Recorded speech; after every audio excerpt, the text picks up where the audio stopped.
প্রাথমিকভাবে দেখে মনে হবে কোনো মহাকাশযান উড়ছে আকাশে, কিন্তু এটি আসলে ইরানের সেই বিধ্বংসী মিসাইল, যা নিয়ে বহু বছর ধরেই চলছিল আলোচনা।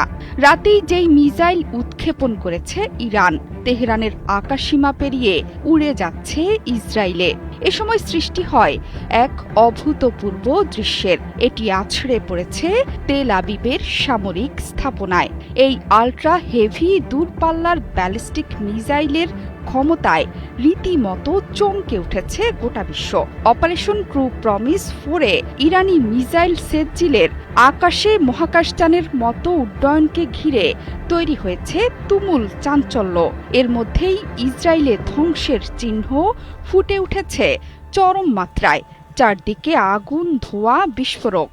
ধারণা করা হচ্ছে রাতে ইরানের ছোড়া সেজ্জিল মিসাইল আটকাতে পারেনি ইসরায়েলের এয়ার ডিফেন্স সিস্টেম। ইসরায়েলিরা লুকিয়ে আছে বাংকারে।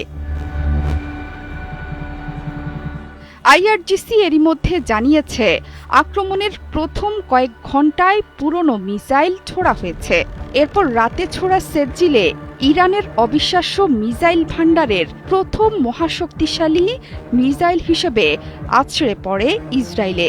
ইরানের সেজ্জিল মিসাইল সবচেয়ে নির্ভুল এবং শক্তিশালী কৌশলগত অস্ত্রগুলোর মধ্যে একটি।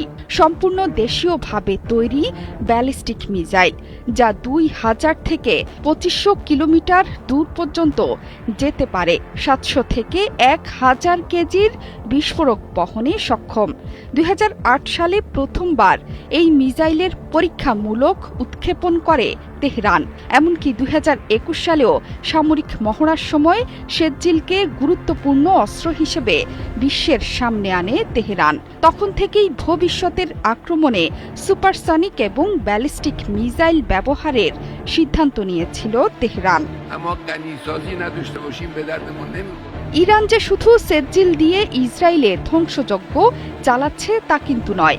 এই হামলায় ইরান ব্যবহার করছে ফাত্তাহ খুররাম শহরের মতো দূরপাল্লার শক্তিশালী মিসাইলও। ফাত্তাহ 1 ঘণ্টায় 16,000 থেকে 18,500 কিলোমিটার গতিতে আঘাত হানতে সক্ষম।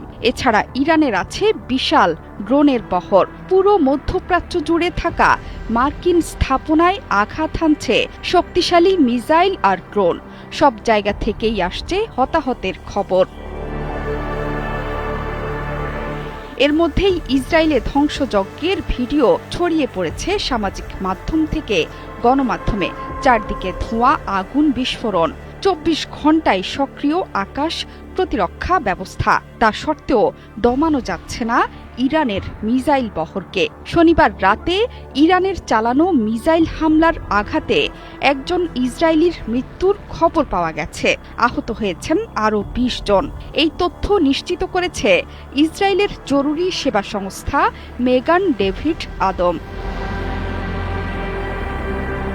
এছাড়া মধ্যপ্রাচ্যে মার্কিন ঘাঁটিগুলো লক্ষ্য করে অনবরত আঘাত হানছে তেহরান।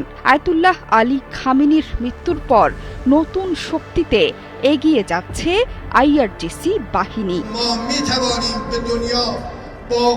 জোহরা চৌধুরী সেতু, 71।